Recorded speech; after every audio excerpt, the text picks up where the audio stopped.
guys, and I'm back with another episode of the Rundown Podcast with me, Sandra.ve.okidi. Remember, I'm now on YouTube, so please make sure you like, comment, and most importantly, subscribe. And if you just like the sound of my voice, I'm available on audio streaming platforms as well, so you can subscribe there too. So today we're going to talk about coming to the end of the first week of 2021, and what a week it's been. You would have thought we were 6 months down the line, but nope, just a week. We've had a lockdown, US Capitol, domestic terrorist attack, we've got debates, Clubhouse, all sorts. Let's get into it.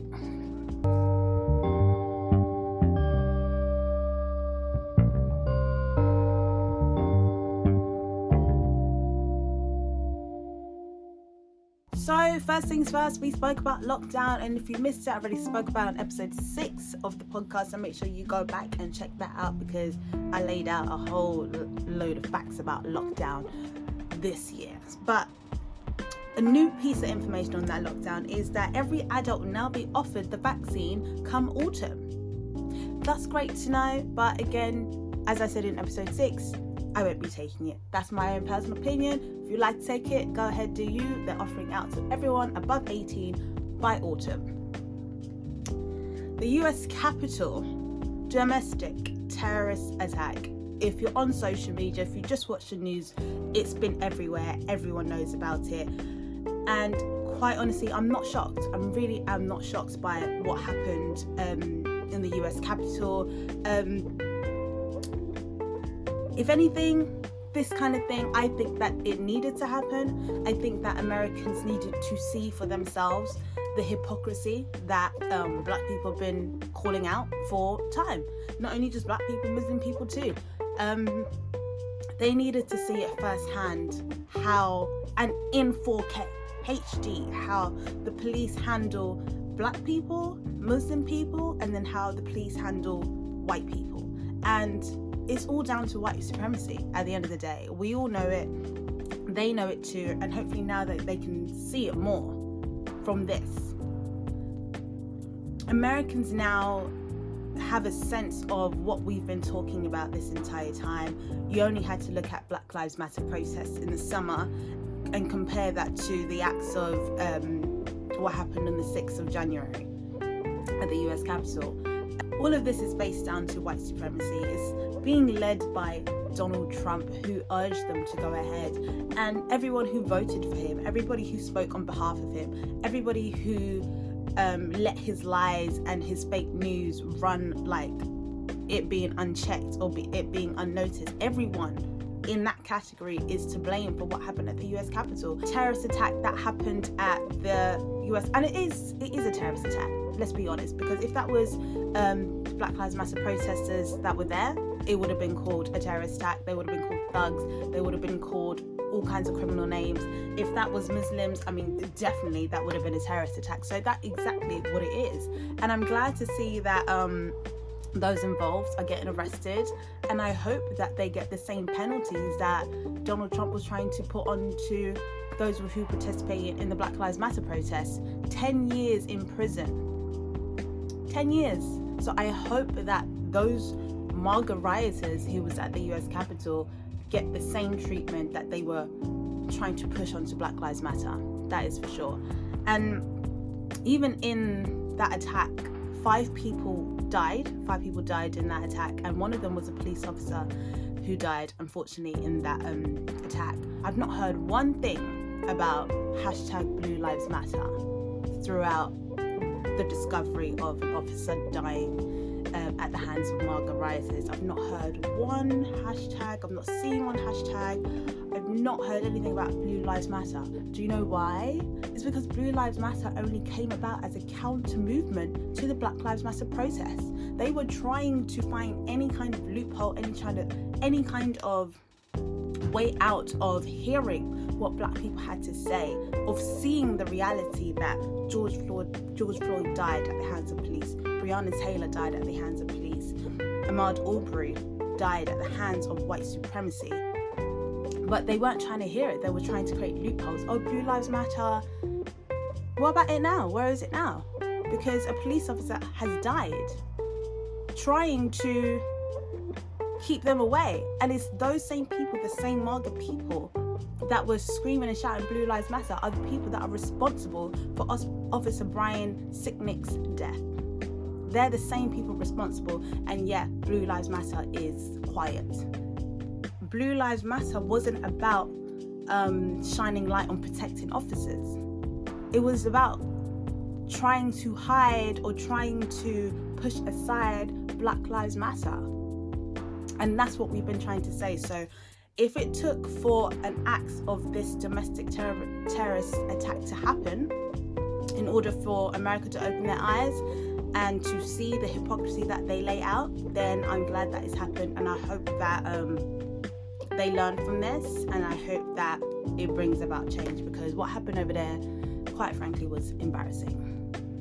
In other news, I'm sure you guys heard about the story about the Stormzy lookalike, the homeless man named Okwesi, who was spotted last summer, I believe, or last year, and one girl then started up a GoFundMe account to collect money for this guy, and she ended up raising £30,000 for him. Ever since then, for about a year now, people have been coming at the girl. Where's the money? Why has it not been released? Has Okwesi got the money? What's going on? And people have seen this man on the streets during this time, and have asked him, filmed him, what's going on with the money. He's like, I've not received it yet, blah blah blah. Again, that happened like last week during this lovely week. Someone filmed this homeless man, Okwesi, and he was saying he still hasn't got the money yet. This girl, Stella, finally came online and presented herself with all the receipts that was needed to shut everybody up, because it got to the point where, it's one thing I don't like about social media, is when people are so quick to judge a situation and so quick to say, oh, you stole money, or you stole this, or you do this, blah blah blah, without having to get any context of what's happened in the first place. And I'm so glad she did. This is a 17-year-old girl, year 13, who took it upon herself to raise money for this man. She did not have to do this. She did this herself. And she not only raised the money, she got this young man in contact with his mother. She's got the money, put him in rehab, got him a laptop, got a new coat, done up his bedroom, done up all these things. And for her to constantly get people at her, oh, where's the 30 grand? Where's this, is that? She had to come online to provide receipts for everybody, for everyone to be like, do you know what? I respect you for what you did, without any context before. I do wish her all the best. She's literally done something so amazing that not many of us have done before, and she's done that. So, and also to anyone who has anything to say about Okwesi, the man that was homeless in question, he's obviously not well. He's needs to finish his treatment in rehab and all these kind of things. We don't know the full context of what's going on, so leave her be, leave him be. If you see him on the street, stop sticking your camera in his face, because he's not well. She's handling the situation, she's handled it very well, she's in contact with his mother. I wish her all the best, and hopefully we don't have to continue to drag out this story on social media. The girl bought her receipts and she bought them out respectfully. Shout outs to her. Speaking of social media things that we need to leave behind, I am so over dumb, unnecessary, random social media debates. Like literally random social media debates. You need to pay for this date. Oh, you need to come on a date with money ready in your pocket. And people get real mad, like real mad. I don't understand why on social media people want to start beef with you, like because you have an opinion on something. Like, I did not insult you. Why are you beefing me? Why is it on site in the comments? If I have an opinion on dating and blah blah blah, then that's it. Let it just be that. Let it be an opinion. Why do people on social media feel the need to be on site all the time? I just managed to get the hang of Clubhouse this week, finally. Clubhouse, the new app.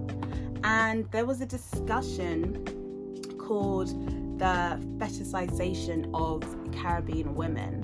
And I was thinking, okay, this might be an interesting topic to look at, to explore, enter the room. And it just felt like a bashing session of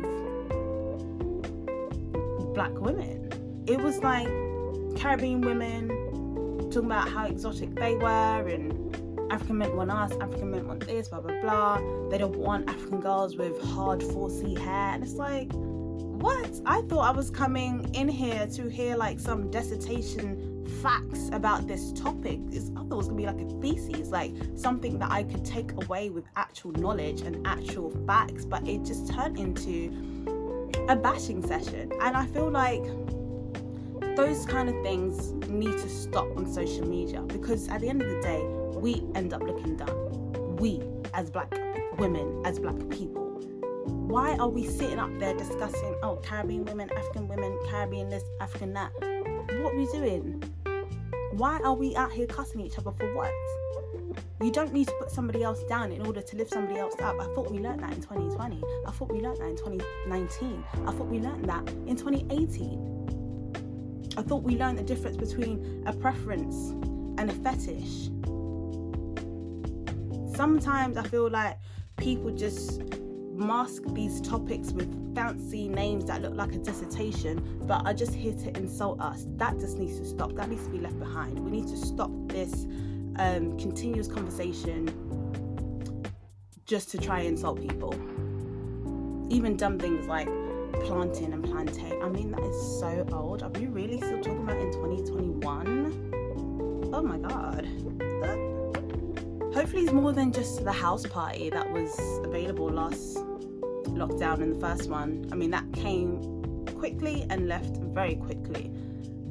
I think Clubhouse will survive if people don't just use it as a bashing session and as a room to insult other people, especially us black folks. Come on, let's do better. Come on now. So I've got some few hopes for Clubhouse.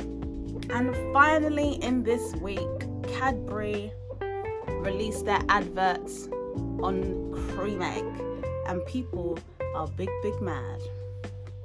They are mad about Cadbury's advert on the cream egg. Basically, it shows two gay men passionately kissing with the cream egg in their mouth, and it comes apart and the cream egg, is there. Again, it's 2021. Get over it. Okay, we've seen the LGBT community on our screens.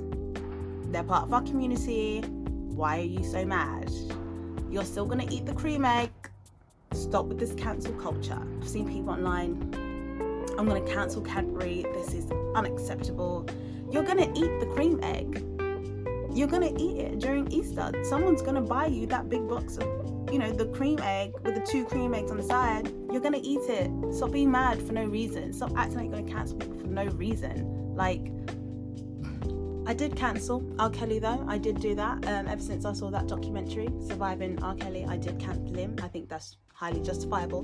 But two people kissing on a TV advert, eating a cream egg. Come on now. I mean, if the advert was two men storming the US Capitol, and then they got inside the Capitol and sat on the speaker's chair and then unraveled the cream egg and ate the cream egg and then took a selfie with the police officer, Cadbury would have been cancelled. But it's not that deep. It's two men kissing. Come on now. Well, thank you for listening to the Rundown Podcast with me, Sandra.ve.okidi. Again, I'm available now on YouTube, so make sure you go comment, like, and subscribe, most importantly. And if you just like the sound of my voice, I'm available on audio platforms as well, so please subscribe over there. It looks just like this on YouTube. Thank you for listening, guys. I'll be back with another episode.